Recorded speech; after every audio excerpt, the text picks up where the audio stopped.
Atos dos Apóstolos, capítulo 5.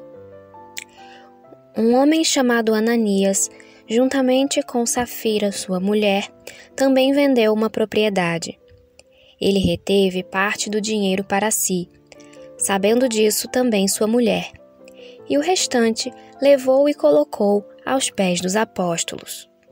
Então perguntou Pedro: Ananias, como você permitiu que Satanás enchesse o seu coração a ponto de você mentir ao Espírito Santo e guardar para si uma parte do dinheiro que recebeu pela propriedade? Ela não lhe pertencia? E depois de vendida, o dinheiro não estava em seu poder? O que o levou a pensar em fazer tal coisa? Você não mentiu aos homens, mas sim a Deus. Ouvindo isso, Ananias caiu e morreu. Grande temor apoderou-se de todos os que ouviram o que tinha acontecido. Então os moços vieram, envolveram seu corpo, levaram-no para fora e o sepultaram. Cerca de 3 horas mais tarde, entrou sua mulher, sem saber o que havia acontecido. Pedro lhe perguntou: Diga-me, foi esse o preço que vocês conseguiram pela propriedade? Respondeu ela: Sim, foi esse mesmo. Pedro lhe disse: Por que vocês entraram em acordo para tentar o Espírito do Senhor? Veja, estão à porta os pés dos que sepultaram seu marido, e eles a levarão também. Naquele mesmo instante, ela caiu aos pés dele e morreu. Então os moços entraram e, encontrando-a morta, levaram-na e a sepultaram ao lado de seu marido.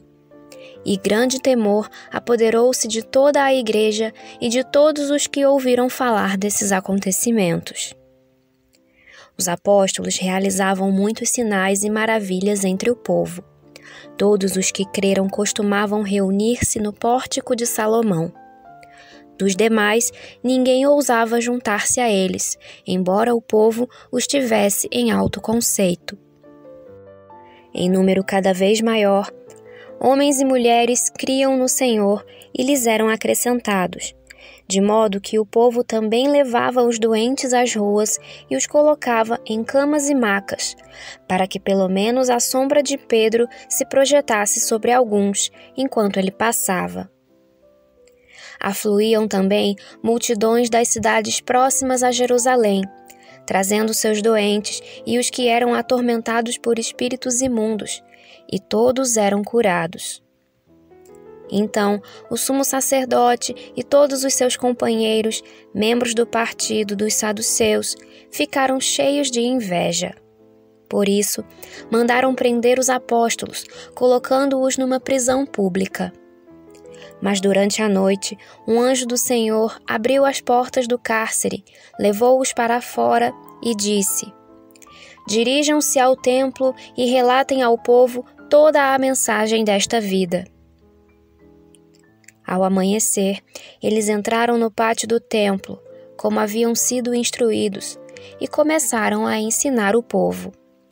Quando chegaram o sumo sacerdote e os que os seus companheiros convocaram o sinédrio, toda a assembleia dos líderes religiosos de Israel, e mandaram buscar os apóstolos na prisão. Todavia, ao chegarem à prisão, os guardas não os encontraram ali.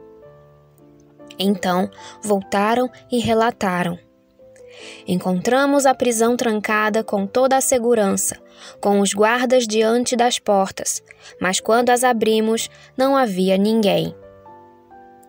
Diante desse relato, o capitão da guarda do templo e os chefes dos sacerdotes ficaram perplexos, imaginando o que teria acontecido. Nesse momento, chegou alguém e disse: Os homens que os senhores puseram na prisão estão no pátio do templo, ensinando o povo. Então, indo para lá com os guardas, o capitão trouxe os apóstolos, mas sem o uso de força, pois temiam que o povo os apedrejasse. Tendo levado os apóstolos, apresentaram-nos ao sinédrio para serem interrogados pelo sumo sacerdote, que lhes disse: Demos ordens expressas a vocês para que não ensinassem neste nome. Todavia, vocês encheram Jerusalém com sua doutrina e nos querem tornar culpados pelo sangue desse homem. Pedro e os outros apóstolos responderam: É preciso obedecer antes a Deus do que aos homens. O Deus dos nossos antepassados ressuscitou Jesus, a quem os senhores mataram, suspendendo-o num madeiro. Deus o exaltou, colocando-o à sua direita como príncipe e salvador, para dar a Israel arrependimento e perdão de pecados.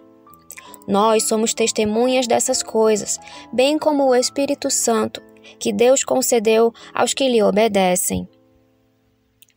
Ouvindo isso, eles ficaram furiosos e queriam matá-los. Mas um fariseu chamado Gamaliel, mestre da lei, respeitado por todo o povo, levantou-se no sinédrio e pediu que os homens fossem retirados por um momento. Então lhes disse: Israelitas, considerem cuidadosamente o que pretendem fazer a esses homens. Há algum tempo apareceu Teudas, reivindicando ser alguém, e cerca de 400 homens se juntaram a ele. Ele foi morto, todos os seus seguidores se dispersaram e acabaram em nada. Depois dele, nos dias do recenseamento, apareceu Judas, o galileu, que liderou um grupo em rebelião. Ele também foi morto, e todos os seus seguidores foram dispersos. Portanto, neste caso, eu os aconselho: deixem esses homens em paz e soltem-nos. Se o propósito ou atividade deles for de origem humana, fracassará. Se proceder de Deus, vocês não serão capazes de impedi-los, pois se acharão lutando contra Deus. Eles foram convencidos pelo discurso de Gamaliel. Chamaram os apóstolos e mandaram açoitá-los.